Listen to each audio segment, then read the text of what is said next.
Hello viewers, আসসালামু আলাইকুম। সবাইকে ব্লুমিং ইরার পক্ষ থেকে আন্তরিক শুভেচ্ছা ও অভিনন্দন। আশা করছি সকলে অনেক অনেক ভালো আছেন, সুস্থ আছেন। তো আজকে আমরা একটা প্রশ্ন সমাধান করব, সেটা হচ্ছে কন্ট্রোল জেনারেল ডিফেন্স ফাইন্যান্স এর জুনিয়র অডিটর, যেটা 2019 সালে হয়েছিল। পূর্ণমান থাকে 70 এবং 1 ঘন্টা সময় থাকে। তো জানেন যে এই 2022 7 জানুয়ারি কন্ট্রোল জেনারেল ডিফেন্স ফাইন্যান্সের এক্সাম আছে। তো অনেকেই এক্সামে পার্টিসিপেট করবেন। তো আশা করছি আজকের এই পর্ব থেকে আপনারা কন্ট্রোল জেনারেলস ডিফেন্স ফাইন্যান্স অথবা সিজিডিএফ এইটার একটা ধারণা পেয়ে যাবেন। তো চলুন শুরু করি। প্রথম প্রশ্ন হচ্ছে try as I dash I couldn't turn the keys. এটা হচ্ছে একের আনসার হবে might. Try as I might, try as someone might ব্যবহৃত হয় কেউ কঠোর প্রচেষ্টা চালাচ্ছে কিন্তু এখনো কিছু করতে পারছেন, এরূপ বোঝাতে। উই মাস্ট বি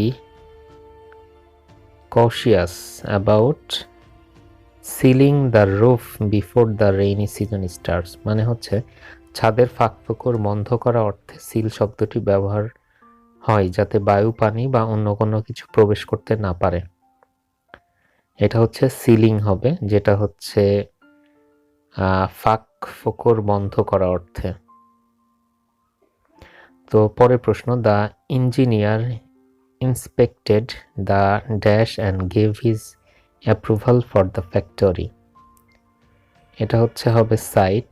কোনো কিছুর নির্ধারিত স্থান বোঝাতে the engineer inspected the site and gave his approval for the factory. The coach told the team to prepare well dash the final match. এটার আনসারটা হচ্ছে over. The coach told the team to prepare well over the final match. এখানে preposition হিসেবে ahead of ব্যবহৃত হয়। ahead of অর্থ হচ্ছে সামনে। তো এটা হচ্ছে ahead of-ই হবে। এটা মানে হচ্ছে সামনে বা সম্মুখে বোঝাচ্ছে। ফাইনাল ম্যাচের আগে কোচ দলকে ভালোভাবে প্রস্তুতি নিতে বলল। Looking directly dash the sun is bad for your eyes. এটা হচ্ছে লুক অ্যাট সামথিং অর্থ কোনো কিছুর দিকে তাকানো। এটা হচ্ছে looking directly at the sun. আবারও বলছি, লুক অ্যাট সামথিং অর্থ হচ্ছে কোনো কিছুর দিকে তাকানো। অ্যাট যোগে বাক্যটির বাংলা অর্থ হচ্ছে সূর্যের দিকে সরাসরি তাকানো তোমার চোখের জন্য খারাপ। পরের প্রশ্ন, অনাকাঙ্ক্ষিত এর ইংরেজি কি? এটা হচ্ছে আনওয়ান্টেড। তো অপশন আনসার হবে অপশন বি, আনওয়ান্টেড। অনাকাঙ্ক্ষিত এর অর্থ হলো আনওয়ান্টেড। তো পরের প্রশ্ন, মঞ্জুর করা। মঞ্জুর করার ইংরেজি হচ্ছে গ্র্যান্ট, GRANT। অন্যদিকে এখানে বাকি যে শব্দগুলো আছে, রিগ্রেট এর অর্থ হচ্ছে অনুতাপ করা, পারমিশন মানে অনুমতি নেওয়া, সার্চ মানে অনুসন্ধান করা। তাহলে মঞ্জুর করা এটি অবশ্যই গ্র্যান্ট হবে। সংখ্যালঘু, তো সংখ্যালঘু এটি হবে অপশন মাইনরিটি। আনসার হবে মাইনরিটি। সংখ্যালঘু মানে যেটা সংখ্যা কম বা অতটা গুরুত্ব নেই, এটি বোঝাতে সংখ্যালঘু হচ্ছে মাইনরিটি। আর পরের প্রশ্ন, আর সংখ্যাগুরু যেটা সেটা হচ্ছে মেজরিটি। উপাত্ত, উপাত্ত অবশ্যই হচ্ছে ডেটা। ডেটা মানে তথ্য বা উপাত্ত আমরা জানি। কোটেশন অর্থ হচ্ছে উদ্ধৃতকরণ। আর সেন্সাস অর্থ হচ্ছে আদমশুমারি বা লোক গণনা। ইনফরমেশন অর্থ হচ্ছে তথ্য। আর স্ট্যাটিস্টিক্স অর্থ হচ্ছে পরিসংখ্যান। তো উপাত্তের সঠিক মিনিংটা হচ্ছে ডেটা, তথ্য বা উপাত্ত। পরের প্রশ্ন সচেতনতা। সচেতনতা এটা অবশ্যই অ্যাওয়ারনেস হবে। অন্যদিকে উইজডম হচ্ছে প্রজ্ঞা, নলেজ অর্থ জ্ঞান, আর ইন্টেলিজেন্স অর্থ হচ্ছে বুদ্ধি, আর কশন হচ্ছে সতর্কতা। নেক্সট প্রশ্ন হচ্ছে ব্রিক দ্য আইস, এই ইডিয়মটির অর্থ হচ্ছে দ্বিধা সংকোচ কাটিয়ে ওঠা। এটার মানেটা হচ্ছে ব্রেক দ্য আইস এর অর্থ হচ্ছে make someone feel more comfortable. এটা অপশন বি আনসার হবে।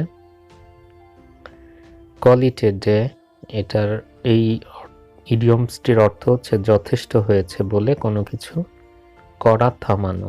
এটা হচ্ছে to stop working on something, কোনো কিছুকে থামানো। পরের প্রশ্ন let something run its course, তো এটির অপশন আনসারটি হবে to let something finish in its natural time. এর মানে হচ্ছে কোনো কিছুকে তার সহজাত সময়ে শেষ হতে দেওয়া, মানে অটোমেটিক এটা শেষ হয়ে যাবে বা সমাপ্তি ঘটবে কোনো কাজের।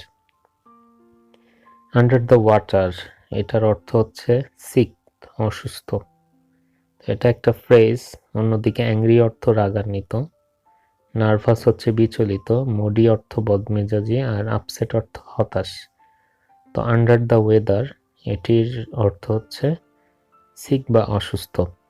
এ dime a dozen, a dime a dozen অর্থ হচ্ছে যা গতানুগতিক, সচরাচর বা প্রায় সর্বত্র দেখা যায় এমন, সামথিং কমন যেটা। পরের প্রশ্ন the winner was no one else other than my sister, এটা নেগেটিভ করার পরে এনিওয়ান আদার দ্যান ব্যবহৃত হয়ে কারো ব্যতি রেখে বোঝায়। ওকে, তো এটার আনসারটি হবে হচ্ছে option C, not anyone other. পরের প্রশ্ন the coach told us not be nervous but it was easier said than to be done, তো এটির আনসার হবে option B, easier said that. কম্পারেটিভের পরে দ্যানের পূর্বে এবং পরে অবজেক্টিভ বা ভার্বের একই রূপ বসবে, সুতরাং সঠিক এক্সপ্রেশনটি হলো ইজিয়ার সেড দেন। পরের প্রশ্ন the 9 months long liberation war was the most testing phase in Bangladeshis history, তো হাইফেনযুক্ত অ্যাডজেক্টিভগুলোর প্লুরাল ফর্ম হয় না, আর প্রতিটি অ্যাডজেক্টিভের মাঝে হাইপেন বসে, সুতরাং সঠিক এক্সপ্রেশনটি হলো the 9 month long, the 9 month long liberation war. তো এটির আনসারটি হবে অপশন নাম্বার হচ্ছে সি, দ্যাট মিন্স দ্য 9 এর পরে হাইপেন মান্থ, এরপরে আবারও হাইপেন লং এবং লিবারেশন ওয়ার। নেক্সট প্রশ্ন the traditional process of jute retting often leads to a decline in quality, তো প্রদত্ত বাক্যের সাবজেক্ট হলো প্রসেস, প্রসেস হলো সিঙ্গুলার নাম্বার, সুতরাং এরপর সিঙ্গুলার ভার্ব বসবে। আর অফেনযুক্ত বাক্যটি প্রেজেন্ট ইনডিফিনাইট টেন্সে হয়, সুতরাং সঠিক এক্সপ্রেশন হলো অফেন লিডস টু, মানে অপশন সি হবে সঠিক। After it is repairing my car looked as good as new, এখানে দেখতে পাচ্ছি যে বাক্যের সাবজেক্ট কোনো কাজের জন্য দায়বদ্ধ নয় বোঝাতে আফটারের পরে পার্টিসিপেল ফ্রেজটি প্যাসিভ ভয়েসে রূপান্তরিত করতে হবে, সুতরাং সঠিক এক্সপ্রেশন হবে বিং রিপেয়ার্ড। অপশন বি হবে সঠিক উত্তর, বিং রিপেয়ার্ড। পরের প্রশ্ন বঙ্গবাণী কবিতাটি কে রচনা করেছেন? বঙ্গবাণী কবিতাটি রচনা করেছেন আব্দুল হাকিম। এই কবিতাটি তার নূরনামা কাব্যগ্রন্থের অন্তর্ভুক্ত। এই কবিতার বিখ্যাত কয়েকটি চরণ, যে সবে বঙ্গে তো জন্মে হিংসে বঙ্গবাণী, সেসব কাহার জন্ম নির্ণয় ন জানি। পরের প্রশ্ন কুজ্ঝটিকা শব্দের যুক্ত বর্ণটি কোন দুইটি বর্ণের সংযোগে? এটি হচ্ছে অপশন এ, বর্গের জ প্লাস ঝ, কুজ্ঝ টিকা। পরের প্রশ্ন, নিচের কোন বহুবচনটি সঠিক?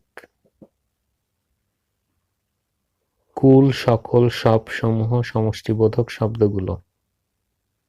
তো 23-এর সঠিক উত্তরটি হবে অপশন হচ্ছে ডি, তার মানে মনুষ্য সকল, মনুষ্য সমূহ, পাখি সব,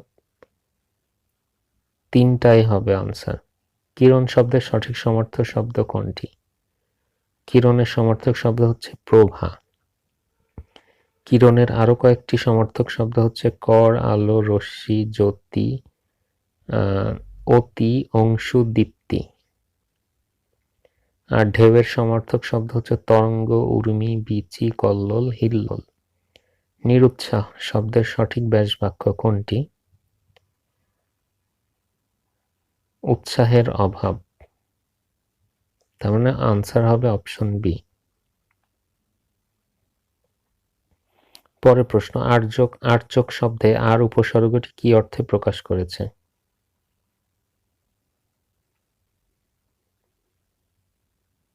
এটি হচ্ছে বক্র। উপসর্গ 3 প্রকার, যেমন বাংলা, তৎসম, উপসর্গ, তৎসম এবং বিদেশি। বাংলা হচ্ছে 21টি, তৎসম 20টি।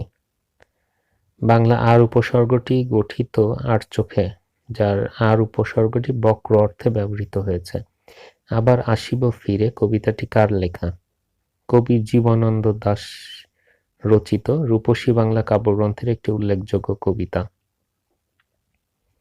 তো এটির আনসারটি হবে অপশন ই, কোনোটি নয়। এখানে জীবনানন্দ দাশ অপশন নেই। পুঁটি মাছের প্রাণ বাগধারাটির অর্থ কি? এটির অর্থ হচ্ছে ক্ষীণজীবী। পুঁটি মাছের প্রাণ বাগধারার অর্থ ক্ষীণজীবী। ভ্রীশক্তির কাক, ভূষণ্ডির কাক, এটি হচ্ছে দীর্ঘজীবী। পরের প্রশ্ন, দরদী শব্দের বিপরীত শব্দ কোনটি? এটি হচ্ছে নির্দয়, অপশন হচ্ছে ডি। বিচ্ছেদ শব্দের সঠিক সন্ধি বিচ্ছেদ কোনটি? এটি হবে বি যোগচ্ছেদ, মানে অপশন বি। রাঘব বোয়াল বাগধারাটির অর্থ কি? এটির অর্থ হচ্ছে সর্বগ্রাসী ক্ষমতাসীন ব্যক্তি। তো এখানে অপশন হচ্ছে কোনোটি নয়। নিচের কোনটি পূরণবাচক শব্দের উদাহরণ? পূরণবাচক শব্দ বলতে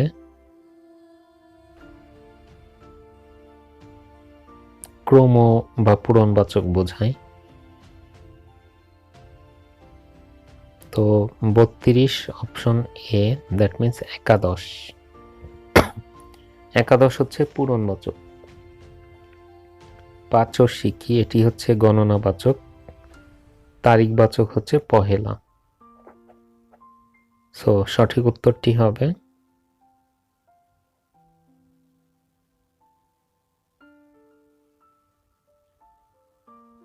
অপশন এ, একাদশ। পরের প্রশ্ন, নিচের কোন শব্দটিতে ইংরেজি উপসর্গ ব্যবহৃত হয়েছে? 33। তো এটা অপশনটা হবে ফুলবাবু। ফুল, হাফ, হেড, সাব, এগুলো হলো ইংরেজি উপসর্গ। তো আবারও বলছি, ফুল, হাফ, হেড, সাব, এগুলো হলো ইংরেজি উপসর্গ। ফুলবাবু শব্দে ফুল ইংরেজি উপসর্গটি পূর্ণ অর্থে ব্যবহৃত হয়েছে। অনেকের মধ্যে এক, এর সঠিক বাক্য সংকোচন কোনটি? এটি অন্যতম। 34 অপশন সি। ডাকাবুকো প্রবাদটির অর্থ কি? ডাকাবুকো বাগধারার অর্থ হচ্ছে নির্ভীক বা দুঃসাহসী। আর খয়ের খা বাগধারার অর্থ হচ্ছে চাটুকার। বকধার্মিক ও বিড়াল তপস্বী বাগধারার অর্থ হচ্ছে ভণ্ড সাধু। তার মানে 35-এর অপশন হচ্ছে কোনোটি নয়, এখানে উত্তর নেই। এটি হবে নির্ভীক বা দুঃসাহসী। পরের প্রশ্ন, নিচের কোন শব্দটি শুদ্ধ? শুদ্ধ রূপ হচ্ছে ঊর্ধ্ব, অত্যন্ত, উচিত ও নূপুর।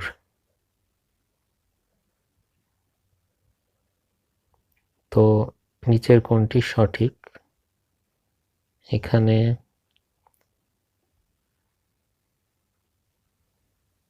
কোনোটি সঠিক নয়। অপশনের আনসারটি হবে ই। জীবন বিনিময় কবিতাটি কে লিখেছেন? জীবন বিনিময় কবিতাটির রচয়িতা হচ্ছে গোলাম মোস্তফা। তো এটির আনসার হবে খ, গোলাম মোস্তফা। অম্বর শব্দটির সঠিক প্রতিশব্দ কোনটি? অম্বরের প্রতিশব্দ হচ্ছে আকাশ। অপশন ডি হবে আনসার। এর অম্বরের আরো কয়েকটি প্রতিশব্দ হচ্ছে আসমান, গগন, বোম, নভমণ্ডল, অন্তরিক্ষ, শূন্য, ছায়ালোক। মুক্তিযুদ্ধ বিষয়ক গ্রন্থ একাত্তরের দিনগুলি কে রচনা করেছেন? মুক্তিযুদ্ধ ভিত্তিক স্মৃতিকথা একাত্তরের দিনগুলির গ্রন্থের রচয়িতা হচ্ছে জাহানারা ইমাম। তো এটির অপশন হবে ডি। ম্যাওধারা শব্দের ধরা শব্দটি কোন বিশেষ অর্থে ব্যবহৃত হয়েছে? ম্যাওধারা শব্দের ধরা শব্দটি দায়িত্ব নেওয়া অর্থে ব্যবহৃত হয়েছে। তো এটির আনসার হবে অপশন বি, দায়িত্ব নেওয়া। যেমন কাজটা তো ভালো, কিন্তু ম্যাও ধরবে কে, মানে দায়িত্ব নিবে কে। নিচের কোন সংখ্যাটি 3 এবং 7 উভয়ের দ্বারা নিঃশেষে বিভাজ্য? তো 41-এর আনসারটি হবে 406। তো ম্যাথমেটিক আসলে আপনাদেরকে একটু প্র্যাকটিস করতে হবে। আর আমার চ্যানেলে বীজগণিত, পাটিগণিত এবং জ্যামিতির সমাধানের ব্যাখ্যা সহ সমাধান দেওয়া আছে। তাই এই ধরনের পর্বে আসলে গণিত অংশটা এভাবে আলোচনা করা যায় না, এটা প্র্যাকটিসের বিষয়। তো আমি গণিতটা জাস্ট আনসার বলে দিচ্ছি, আর আপনারা বিস্তারিত একটু প্র্যাকটিস করে নেবেন। তো এখানে পরের প্রশ্ন, 2 অঙ্ক বিশিষ্ট কোনো সংখ্যা তার অঙ্কদ্বয়ের যোগফলের 6 গুণ, সংখ্যাটি থেকে 9 বিয়োগ করলে অঙ্কদ্বয় স্থান বিনিময় করে, সংখ্যাটির দ্বিগুণ কত? তো দ্বিগুণ হবে 108 আনসার। একটি সমকোণী ত্রিভুজের ভূমি 12 মিটার, উচ্চতা 5 মিটার হলে অতিভুজ ভূমি অপেক্ষা কত মিটার বেশি? এটা অতিভুজ আর ভূমির ডিফারেন্সটা বের করে নিতে হবে। এটার আনসার হবে 1 মিটার। একটি ট্রেন 180 কিলোমিটার প্রতি ঘন্টা বেগে চলে 25 সেকেন্ডে 800 মিটার দীর্ঘ একটি সেতু অতিক্রম করে, ট্রেনটির দৈর্ঘ্য কত মিটার? তো ট্রেনটির দৈর্ঘ্য এখানে উত্তর হবে 450 মিটার। পরের প্রশ্ন, দৈনিক 8 ঘন্টা কাজ করে 42 জন লোক 41 দিনে 820 মিটার রাস্তা পাকা করতে পারে। তো দৈনিক 7 ঘন্টা কাজ করে কতজন লোক 36 দিনে 1230 মিটার রাস্তা পাকা করতে পারবে? এটির সঠিক উত্তর হবে 82 জন। একজন ব্যবসায়ী 13,770 টাকা একটি চেয়ার বিক্রি করায় ক্রয় মূল্যের উপর 35% লাভ হয়। সে যদি চেয়ারটি 45% লাভে বিক্রয় করত তাহলে তার লাভ কত টাকা হতো? তো লাভ হচ্ছে 4,590 টাকা। সঠিক উত্তর অপশন সি। শাহেদ 22 দিন একটি কাজ শেষ করার জন্য 42 জন লোক নিয়োগ দিল। 12 দিন পর মাত্র 1/3 কাজ শেষ হলো। অতিরিক্ত কোনো লোক নেয়া না হলে অবশিষ্ট কাজ শেষ করতে নির্ধারিত সময় অপেক্ষা করতে কতদিন বেশি লাগবে? তো এটি হবে 14 দিন। অপশন ডি সঠিক উত্তর। একটি বর্গাকার বাগানের চারপাশ ঘিরে 2 মিটার প্রস্থ বিশিষ্ট একটি রাস্তা আছে। রাস্তা সহ বাগানের ক্ষেত্রফল 196 বর্গমিটার হলে রাস্তার ক্ষেত্রফল কত? তো এটি সঠিক উত্তর হবে 52 বর্গমিটার। স্রোতের বিপরীতে নৌকার বেগ 8 কিলোমিটার পার ঘন্টা এবং স্থির পানিতে নৌকার বেগ 13 কিলোমিটার পার ঘন্টা হলে স্রোতের অনুকূলে 144 কিলোমিটার অতিক্রম করে পুনরায় পূর্বের স্থানে ফিরে আসতে মোট কত ঘন্টা সময় লাগবে? এটি সঠিক উত্তর হবে 26 ঘন্টা। 1 থেকে 10 পর্যন্ত যে মৌলিক সংখ্যাগুলো আছে তাদের গুণফল কত? তো 1 থেকে 10 পর্যন্ত মৌলিক সংখ্যা আছে হচ্ছে 4টি, তাদের গুণফল 2, 3, 5 এবং 7-এর গুণফল 210। সঠিক উত্তর অপশন সি। 3টি ঘোড়ার দাম 5টি গরুর দামের সমান এবং 3টি গরুর দাম 5টি গাধার দামের সমান। 15টি ঘোড়ার দাম মোট 9,000 টাকা হলে 10টি ঘোড়া, 10টি গরু ও 10টি গাধার দাম একত্রে কত?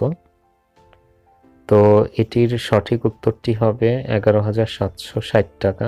এটি যেহেতু একত্রে চেয়েছে, তো একত্রের জন্য এই সবগুলোকে একসাথে যোগ করে আনসার বের করতে হবে। পরের প্রশ্ন, রুবেল, রবি ও সাব্বির মোট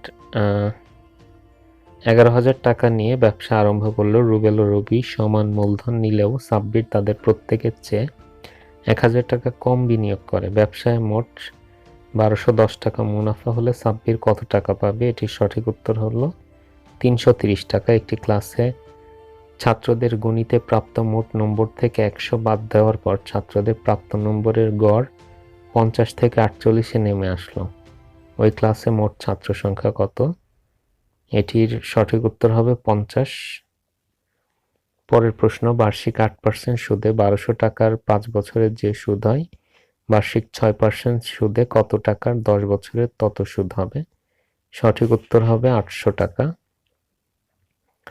মামুন বাড়ি থেকে 10 মাইল পূর্বে গিয়ে ডান দিকে ফিরে সোজা 20 মাইল দক্ষিণ দিকে হেঁটে আবার ডান দিকে ফিরে সোজা 25 মাইল পশ্চিম দিকে হেঁটে সবুজের বাড়ি পৌঁছায়। মামুনের বাড়ি থেকে সবুজের বাড়ি সোজাসুজি দূরত্ব কত মাইল? তো এটির সঠিক উত্তর হবে হচ্ছে 25 মাইল, অপশন ডি। খান জাহান আলী সেতু কোন নদীর উপর নির্মিত হয়েছে? এটি খুলনায় অবস্থিত খান জাহান আলী সেতু, এটি হচ্ছে রূপসা নদীর উপর নির্মিত। সঠিক উত্তর হবে রূপসা, অপশন সি। পরের প্রশ্ন, বাংলাদেশের কোন বিভাগের সাথে ভারত ও মিয়ানমার উভয় দেশেরই সীমান্ত সংযোগ আছে?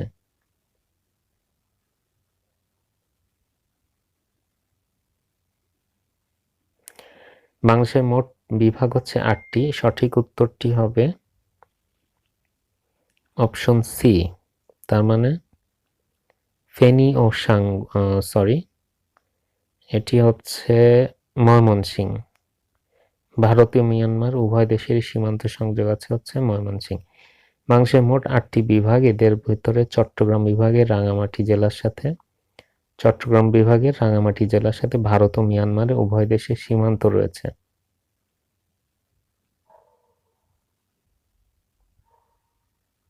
আচ্ছা, বাংলাদেশের 2টি বিভাগের ঢাকা ও বরিশালের সাথে কোনো দেশের সীমান্ত নেই। ঢাকা ও বরিশালের সাথে কোনো সীমান্ত নেই।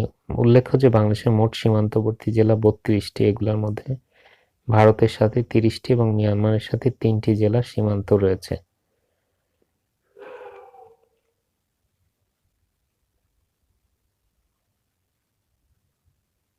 আচ্ছা, এটি হবে হচ্ছে চট্টগ্রাম। সঠিক উত্তর হবে চট্টগ্রাম।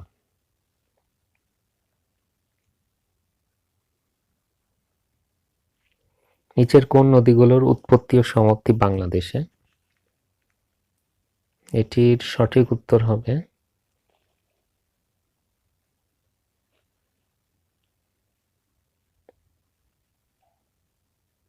ফেনী ও সাঙ্গু। ফেনী নদী আর হালদা নদীর উৎপত্তি ও সমাপ্তি বাংলাদেশে। ফেনী নদীর উৎপত্তি খাগড়াছড়ির পার্বত্য এলাকায় এবং হালদা নদীর উৎপত্তি খাগড়াছড়ির বদনাতলি পর্বতশৃঙ্গ। তবে সাঙ্গু নদীর উৎপত্তি মিয়ানমার ও বাংলাদেশের সীমানার আরাকান পর্বত। এছাড়া গোমতী নদীর উৎপত্তি ত্রিপুরা পাহাড়ের ডুমুল, শালদা নদীর উৎপত্তি ত্রিপুরা পাহাড় এবং মনু নদীর উৎপত্তি ত্রিপুরা রাজ্যের পাহাড়ি এলাকা। ইউরোপীয় দেশ বুলগেরিয়ার রাজধানীর নাম কি? বুলগেরিয়ার রাজধানী হচ্ছে সোফিয়া। সঠিক উত্তর হবে অপশন সি। ইরানের মুদ্রার নাম কি? ইরানের বর্তমান মুদ্রার নাম হচ্ছে রিয়াল, তবে ইরানের প্রস্তাবিত নতুন মুদ্রার নাম হচ্ছে তুমান। জাতিসংঘের বর্তমান মহাসচিব কোন দেশের অধিবাসী? এটি অপশন সি হবে সঠিক উত্তর, পর্তুগালে। জাতিসংঘের বর্তমান তথা নবম মহাসচিব অ্যান্টোনিও গুতেরেজ, তিনি পর্তুগালের নাগরিক এবং দেশটির সাবেক প্রধানমন্ত্রী। পরের প্রশ্ন, নিচের কোন প্রতিষ্ঠানটি নোবেল পুরস্কার প্রাপ্ত? এটি হচ্ছে ইউরোপীয় ইউনিয়ন। সঠিক উত্তর। বাংলাদেশের মুক্তিযুদ্ধের মোট কয়টি ফোর্স ছিল? তো এটির সঠিক উত্তরটি হবে অপশন সি, তার মানে 4টি। সম্মুখ সমরে পাকিস্তান সেনাবাহিনীর সঙ্গে যুদ্ধে লিপ্ত হওয়ার জন্য 3টি নিয়মিত ব্রিগেড গঠন করা হয়, যেমন Z force, K force, S force. তার ভেতরে জেড ফোর্স নামকরণ করা হয় লেফটেন্যান্ট কর্নেল জিয়াউর রহমানের নামে। সদর দপ্তর ছিল তেলডালা। পরের প্রশ্ন, ধান উৎপাদনে বিশ্বের বর্তমানে শীর্ষস্থানে কোন দেশ রয়েছে?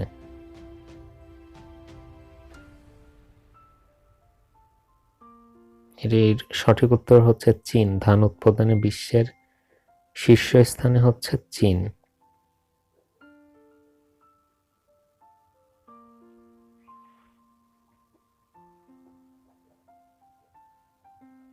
শুধু ধানই নয়, ধান, চাল, গম, চা, আপেল, সয়াবিন তেল, তুলা, রেশম, তামাক ইত্যাদি কৃষি পণ্য উৎপাদনে বিশ্বের শীর্ষ দেশ হচ্ছে চীন। এছাড়া ভারত আম ও পাট উৎপাদনে এবং ইন্দোনেশিয়া পাম অয়েল উৎপাদনে বিশ্বের শীর্ষ দেশ। মিয়ানমারের সাথে বাংলাদেশের একমাত্র স্থলবন্দর কোথায় অবস্থিত? এটি হচ্ছে কক্সবাজারের টেকনাফ। তো সঠিক উত্তর হবে টেকনাফ। বাংলাদেশের মোট স্থলবন্দর 24টি। এগুলোর ভেতরে মিয়ানমারের সাথে বাংলাদেশের একমাত্র স্থলবন্দর হলো কক্সবাজারের টেকনাফ। টেকনাফ স্থলবন্দর এটি হচ্ছে মিয়ানমারের মুন্দু স্থলবন্দরের সাথে সংযুক্ত। বিমান বাংলাদেশ এয়ারলাইন্সের প্রতীক বলাকার নকশা কে করেন? বাংলাদেশের একজন বিখ্যাত চিত্রশিল্পী হলেন শিল্পী কামরুল হাসান। তিনি বাংলাদেশের জাতীয় প্রতীক, বাংলাদেশের বর্তমান জাতীয় পতাকা এবং বিমান বাংলাদেশ এয়ারলাইন্সের প্রতীক বলাকার নকশা করেন। সঠিক উত্তর হবে অপশন বি, কামরুল হাসান। পরের প্রশ্ন, সরকার ঘোষিত দেশের প্রথম মৎস্য অভয়াশ্রম কোথায় অবস্থিত? এটি হচ্ছে হাইল-হাওর। সরকার ঘোষিত দেশের প্রথম মৎস্য অভয়াশ্রম হল হাইল-হাওর সিলেটের মৌলভীবাজার জেলার সদর ও শ্রীমঙ্গল এবং হবিগঞ্জের বাহুবল উপজেলা জুড়ে বিস্তৃত। বাংলাদেশের বৃহত্তম গ্যাস ক্ষেত্র কোনটি? বৃহত্তম গ্যাস ক্ষেত্র হচ্ছে তিতাস গ্যাস ক্ষেত্র। সঠিক অপশনটি হবে হচ্ছে অপশন বি। এই গ্যাস ক্ষেত্র থেকে ঢাকায় গ্যাস সরবরাহ করা হয়। আন্তর্জাতিক ক্রিকেট সংস্থা আইসিসি এর সদর দপ্তর কোথায়? সদর দপ্তর কোথায় অবস্থিত? তো এটি হচ্ছে লন্ডন।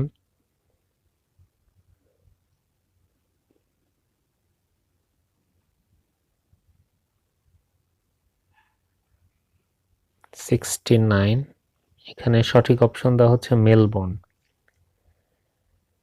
1909 সালের 15 জুন প্রতিষ্ঠিত হয়। আইসিসি এর পূর্ণ সদস্য দেশ হচ্ছে 12টি। এর প্রতিষ্ঠাকালীন সদর দপ্তর ছিল লন্ডনে, আর বর্তমান সদর দপ্তর সংযুক্ত আরব আমিরাতের দুবাইয়ে অবস্থিত।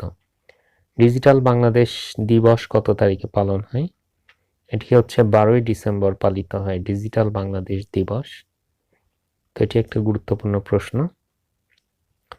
তো এরই ধারাবাহিকতা আমাদের 70টি গুরুত্বপূর্ণ প্রশ্নোত্তর ব্যাখ্যা সহকারে আমরা জানলাম, তবে আমরা ম্যাথমেটিক অংশটি স্কিপ করেছি। তো এই পর্বটা এখানে শেষ করছি। পরবর্তী পর্বে আমরা কন্ট্রোল জেনারেল ডিফেন্স ফাইন্যান্স এর কার্যালয়ের অডিটর এর ব্যাখ্যা দেখব, এবং এখানেও ম্যাথমেটিক্সটা স্কিপ করব, কারণ এটা অনেক লেন্থলি হয়ে যায়। তো ম্যাথটা আপনারা জাস্ট দেখে দেখে প্র্যাকটিস করবেন। এছাড়া আপনারা চাইলে আমাদের ম্যাথের বিভিন্ন টপিকস অনুযায়ী বীজগণিত, পাটিগণিত এবং জ্যামিতি আলাদা অংশের সমাধান ব্যাখ্যা সহকারে দেওয়া আছে, আপনারা সেটা ফলো করতে পারেন। তো ভিডিওটা শেষ করছি। আল্লাহ হাফিজ।